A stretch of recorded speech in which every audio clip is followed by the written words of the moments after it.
Hey guys, it's Mr. Ray here with our next lesson in grade 11 university math. We are working with exponential functions, and the previous lesson we kind of learned about what they are, what they look like, how can you identify them from a graph, from an equation, from a table of values. We learned about some exponential functions are growth and everything else is decay. You can tell by whether the value is going up or going down, and that is totally dependent on the base. Okay, so today we are looking at transformations of exponential functions, and we're going to be doing some graphs. And the good news is you've seen all this stuff before. Okay, when we did transformations and graphing of other functions in the unit 1, and we looked at base point transformations. Well, that's exactly what we're doing now. We just have a different type of base function to work with. Okay, so exponential function, a function of the form y equals b to the power x. Remember, what makes exponential functions unique is the x is the exponent. The base is constant, whereas quadratic equations, the base was the variable x and the exponent was always 2. So that's how you quickly know the difference between a quadratic function and exponential, or any other power function like x cubed or x to the 4th. Okay, you're always looking, is the x the variable? Is x the exponent? If it is, we're dealing with exponential functions. Okay, now the one thing that makes the exponential functions different in terms of base function, okay, there's no single base function for exponential like there was with quadratic and absolute value and reciprocal and square root, because I can change this base to pretty much any number I want. Each of those values of the base is its own base function, which will have its own base points to transform. Okay, so it's different in that way. So now this should seem very familiar in functions of the form g of x equals a times, and then we have f of k bracket x minus d brackets plus c. The constants a, k, d, and c change the location or shape of the graph of f of x. Shape is dependent on the value of the base function, which I just talked about. So it depends on what that value of b is, as well as the values of a and k. That will change. All those values changing will change the shape of the graph. Now, if I'm given that function, I can then graph using the appropriate transformations of the key base points, one at a time, following the order of operations.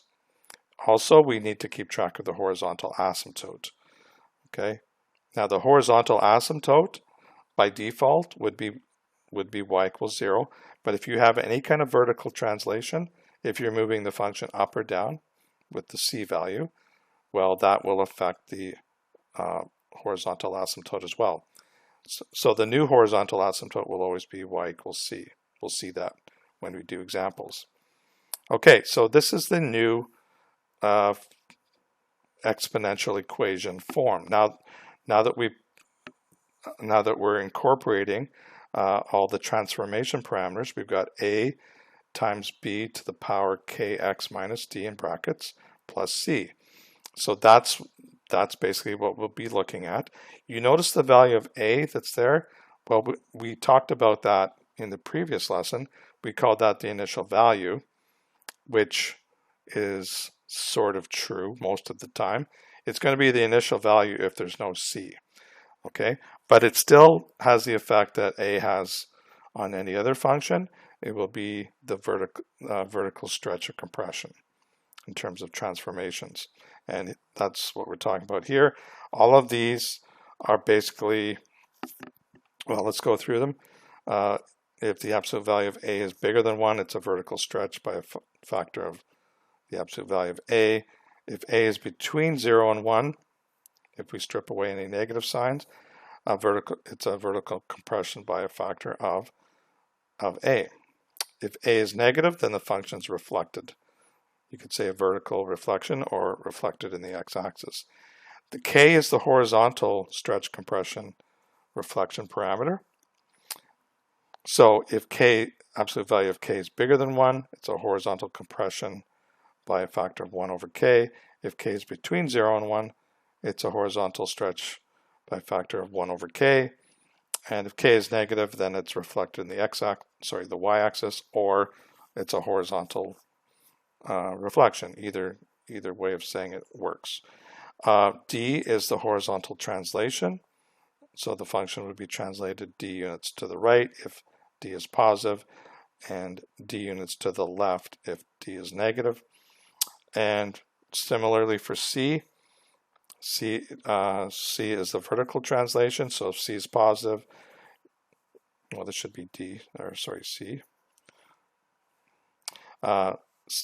If C is positive, the translation is C units up. If C is negative, translation of C units down. Okay. Now, again, you have to be careful to get the proper value of D. We've seen this for all functions before. Make sure. So, for example, if I just had 2x plus 4 with no brackets, well, that doesn't mean that the D value is -4. You actually have to factor out the 2 from the D value. So if it was 2x plus 4, like this, if that was your exponent, then you'd have to factor out the 2, and your D value would be -2, not -4. So make sure you're aware of that. It's something that I always throw into every test I do to make sure you understand that there has to be brackets there. Okay.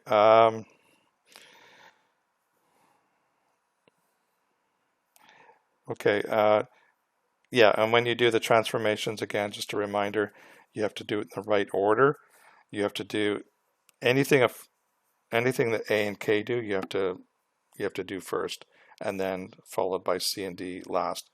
Now, whether you do A first, K second, or K first, A second has no impact, but definitely you have to do C and D last. Okay, the domain is always X is all real numbers, and any type of transformation will not change that. But the range can change. It's dependent on a couple things. Like we talked about, the C value will move the graph up or down, so that definitely has an impact. But also if it's vertically reflected, so maybe the graph is now below the asymptote, so that's going to affect your range as well. So it's either going to be y is greater than c if it wasn't reflected, or y is less than c if it was. Okay, let's keep going. Do some examples. Okay, so this for those of you that remember base point transformations, this will be very familiar. Okay, so I'm looking at the equation that I'm going to sketch using base point transformations. The first thing I'm going to do is extract the information. So one thing I never had to do before was extract the base. So here the base is equal to 3. Okay, that's not a transformation parameter, that's the base. Okay, and if I look at everything else, I've got the a value is -2. The k value, now don't think that the k value is the 3, that's the base. The k value would be the multiplier of the x in the exponent, and there's nothing multiplying with the x in the exponent, so by default that k value is 1. The d value is up in the exponent as well, so x minus 4 is x minus d, so d is equal to 4. And there's no c value at the end where I add or subtract a value outside the exponent. So there C is equal to 0 as well. Okay, so we always start off by doing a table of base points.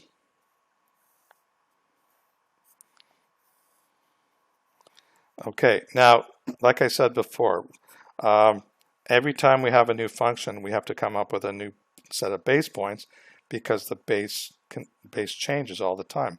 For example, here the base is 3. So my y value will be 3 to the power x.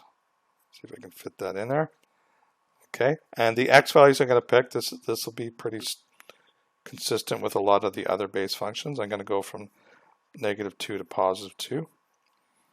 Okay, and then I'm going to actually evaluate. This is the first time we've done a table of values for exponential function. I always start with the easy ones first. So 3 to the power 0, that's 1. 3 to the power 1, that's 3. 3 squared is 9. Now, when I have negative exponents, remember your lesson way back in this unit, to handle the negative exponents. So 3 to the -1 is really 1/3 to the power 1. Okay, so 3 to the -1 is 1/3, and 3 to the -2 is like 1/3 all squared. 1/3 squared is 1/9. So there's my base points. Now the other thing I want to keep track of each time I do this is the asymptote. So by default, the asymptote of any base function, any base exponential function, will be y equals 0. And I'm going to see if that changes when I do my transformations.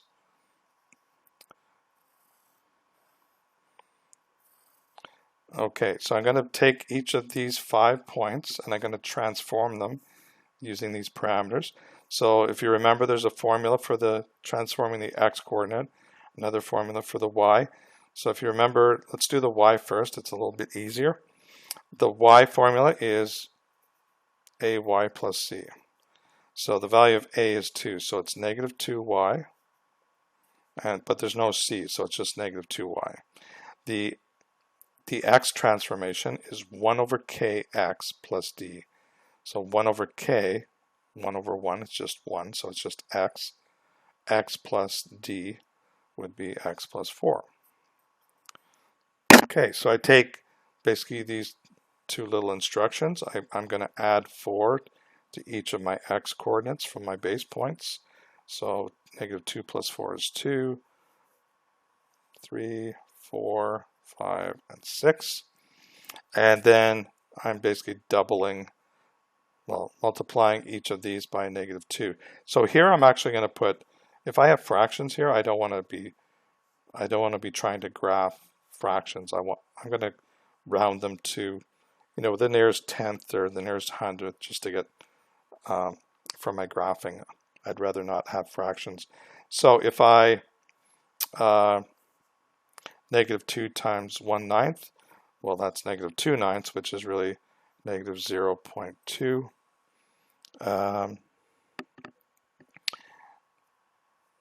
-2 times 1/3, -2/3, that's like -0.6667. I'll just call it -0.7.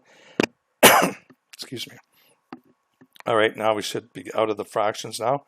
So -2 times 1 is -2. -2 times 3 is -6. -2 times 9 is -18. Excuse me. Now, the new asymptote for this function we're trying to graph, okay, it's always going to be y equals c. So the fact that we have c equals 0 means asymptote is y equals 0, hasn't changed.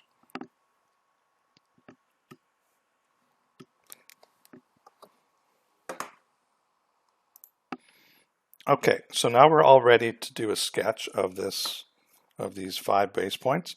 So before I do my grid, I'm looking at the values so I can make my graph as big as possible. So I can see my x values are going to plot are all positive, and my y values are all negative. So what I'm going to do, instead of just doing a big cross with the center in the middle, I know that all my x values are positive, so on the right of the x-axis. So I've maximized my area for those, but I also know my y values are negative, so I'm going to put my y-axis further up than normal. Okay, just so I can see my graph a little bit better. Okay, so now I'm going to plot these points. So I want to make sure I'm going to be able to fit as many as I can. Now the problem with graphing a lot of exponential functions, as you know, the values grow very quickly. So the fact that I've got a negative 18 here it's not encouraging that I'm going to probably be able to plot that point and make the rest of the graph accurate. So sometimes you have to sacrifice one, hopefully not more than 1 point. So I'm going to try to make sure I accommodate that fourth point so I don't have to just graph 3 points. Okay. Now the first thing I'm going to do is my asymptote. I want to put that on my graph now. But I guess I should do my scale first. So if I'm looking at my x scale, I need to go up to 6. On my y scale, I'd like to go down to, well, -6. I don't think I'm going to fit -18 on. So I'm going to make my scale consistent. So 1, 2, 3, 4, 5, 6. And I'll mark the scale every second. And then do the same thing here. 1, 2, 3, 4, 5, 6. So -6, -4, -2 there. Okay, now that I got my scale, I'm gonna show where the asymptote is. So the asymptote isn't part of the line, but it's good to show where it is, and it helps you when you're graphing, because basically it's like a fence. It says don't go beyond this, don't cross over on this side, because you're not allowed to. So y equals 0, that's just the x-axis. So it's pretty hard to draw anything on top of something that's already there. Usually when you draw an asymptote, you do like a light dashed line instead of solid, because then it's harder to know what you're doing. So I just do like a light dashed line as close to the x-axis as I can without, and it could be top or bottom, it doesn't really matter. So there's my asymptote. It basically means, well, I already know my points are down here, but I definitely can't go above there. Okay, so now I'm going to plot my points. First point is 2, -0.2, so that's pretty close here. And then 3, -0.7. 4, -2. 5, -6. So you can see what a big change that one was down here. And 6, -18, I've already realized I can't do that. Now when you're graphing this, so although we don't have any points over here, based on our knowledge of what the graph looks like, I know this is decreasing rapidly, but this is actually going to get closer and closer to the asymptote without touching. So I kind of turn my page to the side so that I can do a nice smooth curve with my hand. I know that, you know, on this side it's basically practically it's on that x-axis, but not really. I usually just draw it right below, and then the rest of the graph kind of nice smooth curve. So that's why I turn the paper like this, so I can do that, and then draw your arrows on both sides, and there's our graph. So it's not a bad looking graph, pretty accurate if I do say so myself. Let's try another one. So we'll go through the same process. This time our graph is y equals 4 to the power -2x minus 4 plus 3, and here is where that trick is. The fact that I don't have brackets after my k value, and I do have a d value, that's potential trouble. So I'm going to rewrite this with the k factored out. So it's going to be y equals 4 to the -2 bracket, And I have to be careful here because it's -2. I basically divide both of these by -2 and I get a +2. And then the +3 is not part of the exponent. So it looks like that. So make sure you do that before you pull out your values, because it could be disastrous. All right, so again, I'm going to identify my base. Base is 4. And in terms of the parameters, this time I've got a equals. Now, there's nothing to the left of the base at all. So that means the value of a is 1 by default. The value of k, well, now I can see it quite clearly. It's -2. I can also see the value of d because x minus d means that d is -2. And c is always the easiest one. That's 3. Okay. So now that you can see the first graph I had a base 3. If I go up, base 3. So I've set a base points using 3 to the x. I've changed my base for this question. So now the base is 4. So my base function is y equals 4 to the x. So you can see I can't even use this this table of base points because they're not the same. So usually I just do new ones anyways because it's a rare occasion when you have the same graph with the same base back to back. So in this case we've got x and y equals 4 to the x as our base points. And again, we use the same values of x, -2 to +2.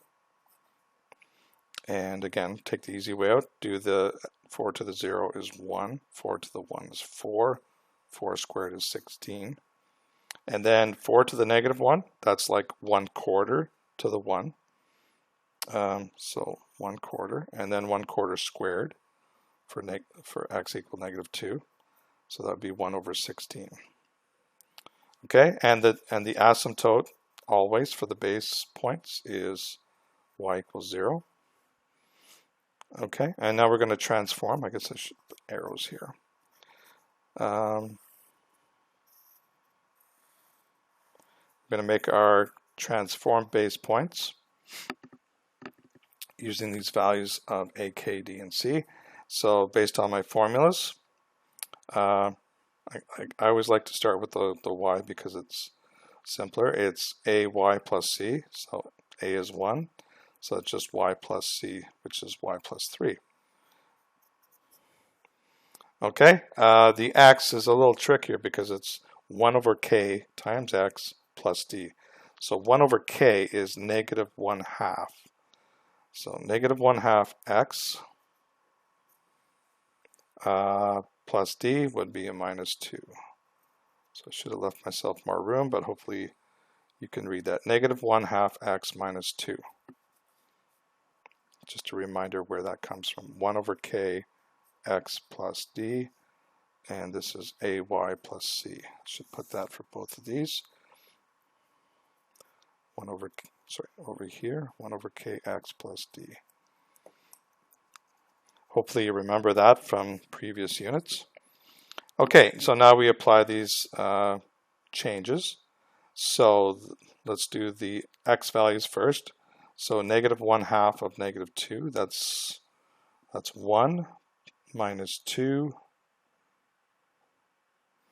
which is -1. -1/2 of -1, that's 1/2 minus 2, that's -1.5.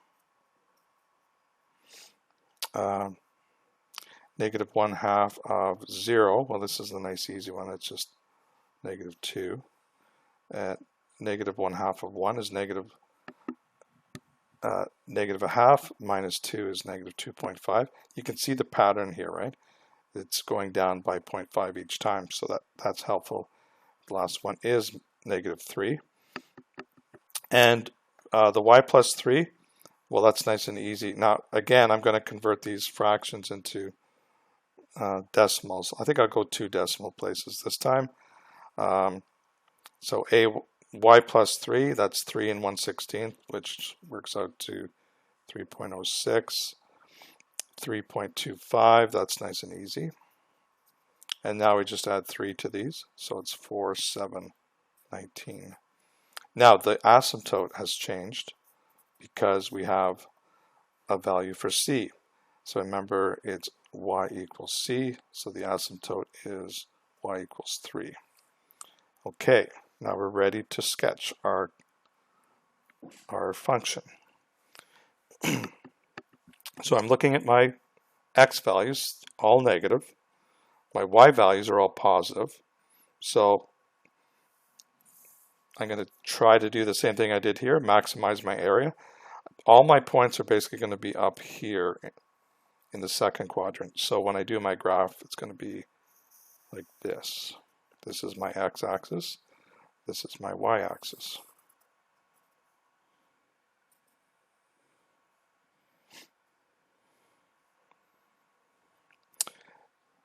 Okay, I probably could have moved it down a bit more to maximize my room. So there's the x-axis, there's the y.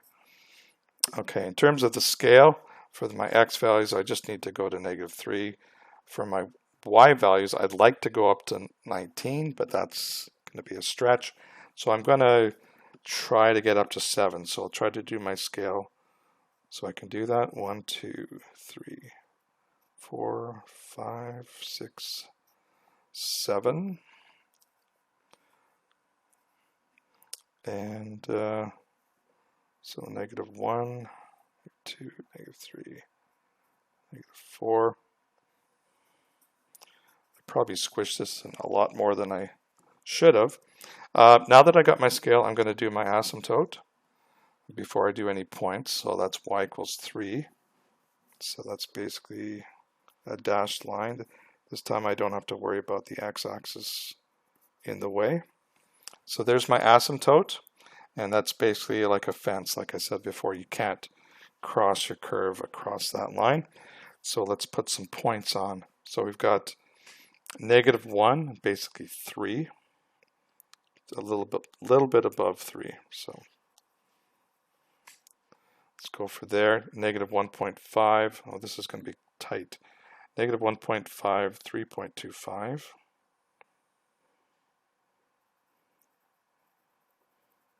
-2, -4. See how close these points are to each other. -2.5 and 7.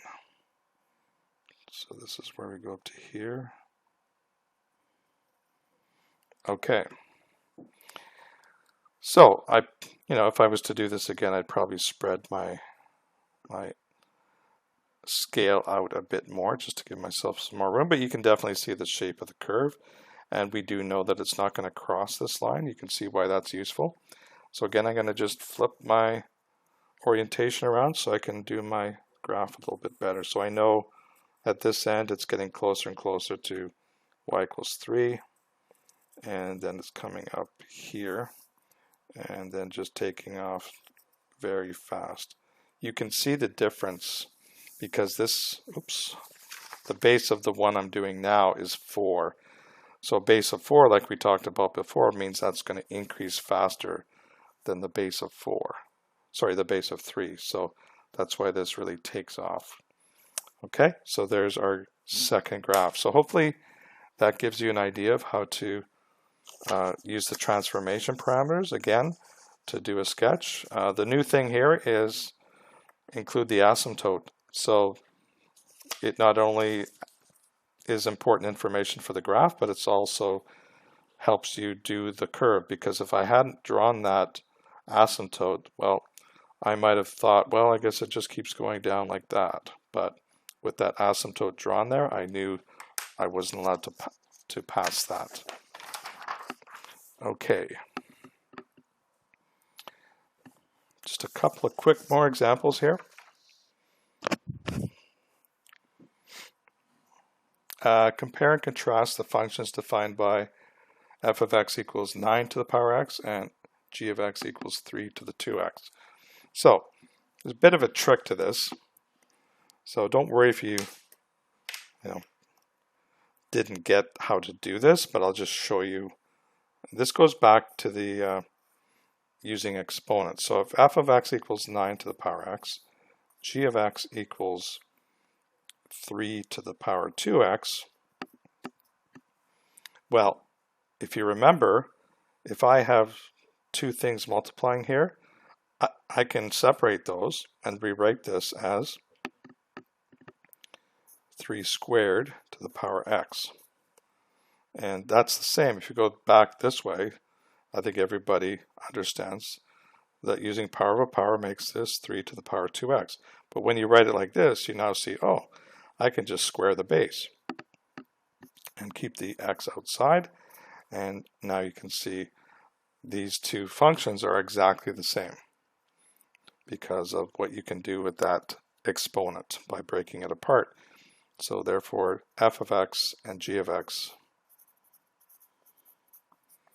are the same functions.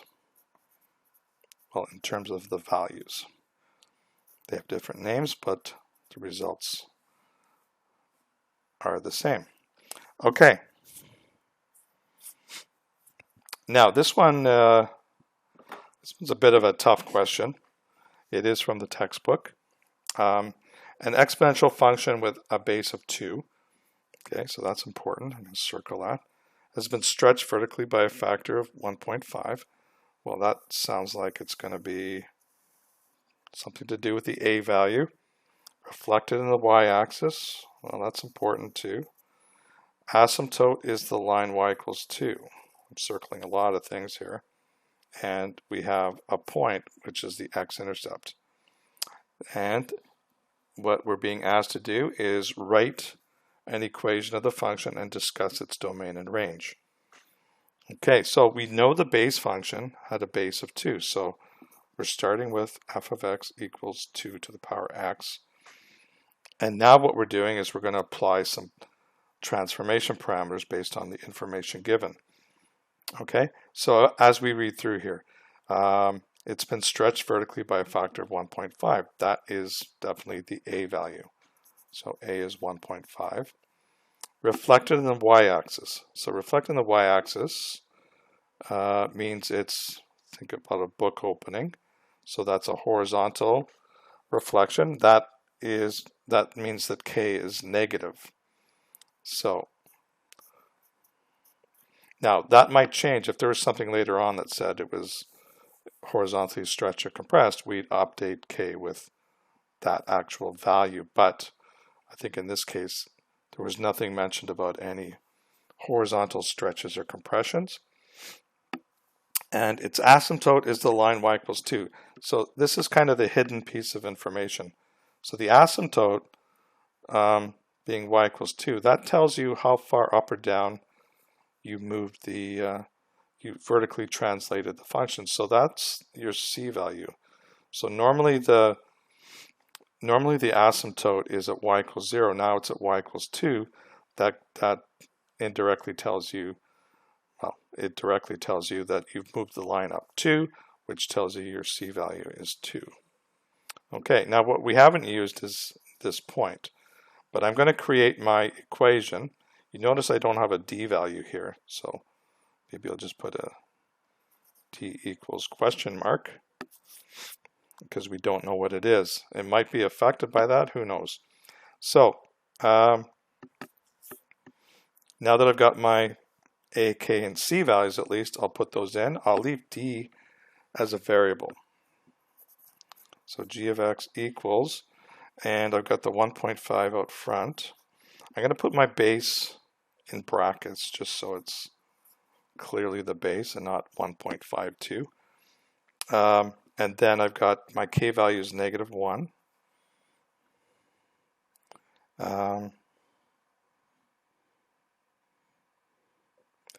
Negative x plus d. I could put negative 1 there, which is really what k is. And then I've got my plus c, which is plus 2. All right. So at this point, well, that equation would be complete if I knew what d was. And I don't, but I do have a piece of information that we haven't used. and that's a point that's on this the graph of this equation. So I can plug in x equals 0, y equals 3.5 and see what happens. So y equals 3.5 goes here, g of x, and then I've got 1.52 to the power negative 1, and if x was 0, well, I would have just d here, so negative d. So I'll just change the exponent to negative d,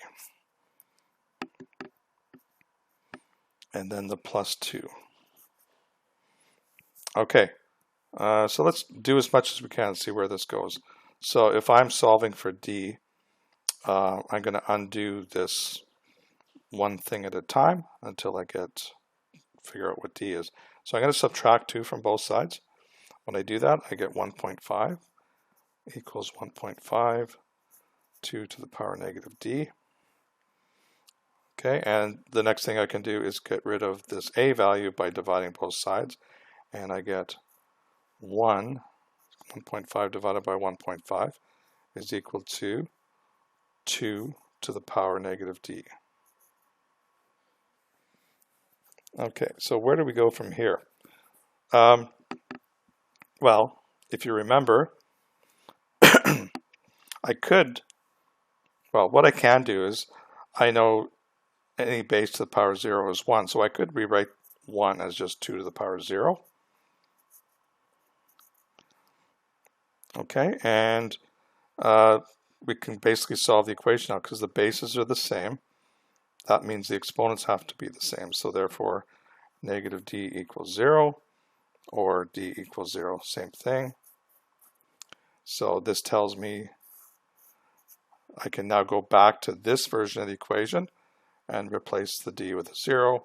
So I get g of x equals 1.5 times base of 2 to the power negative x, because the d is now 0.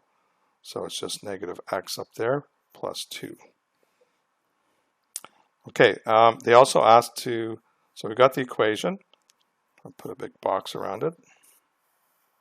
Got the equation, discuss its domain range. Well, I don't want to do a full-blown sketch, but what I will do is just look at the values that affect it. And remember, the range is affected by the C value and any vertical reflections. So the C value is at 2. So I know that's where the asymptote is, and I can see the base is 2, so it's growth. It's growth, and it's not reflected vertically. The A value is not negative. The K value is. Now if you actually sketch it, it actually goes like this, and that's because of the horizontal reflection. So if that horizontal reflection wasn't there, it would be a growth function going up like that. But because you've flipped it, it now turned into a decay. Don't worry about that right now. But regardless, you know that the graph is above 2. So in terms of the domain and range, we know the domain is always x is any real number. We also know from this that the y is any real number, but y is greater than 2. Remember early on, the range is always y is greater than c or y is less than c. And from the fact that we know some other parameters of the graph, we know that the graph is above y equals 2. Okay, so that's it. Hopefully refresh your memory on how to do transformations in the A, K, D, and C values, and how you use those to sketch using base point transformations. Got some homework questions here for you to try. And there's one more lesson in the unit. We're going to be looking at applications. So you're going to need to know all about these transformations in order to do that. Okay? So that'll be it for today. See you on the next lesson.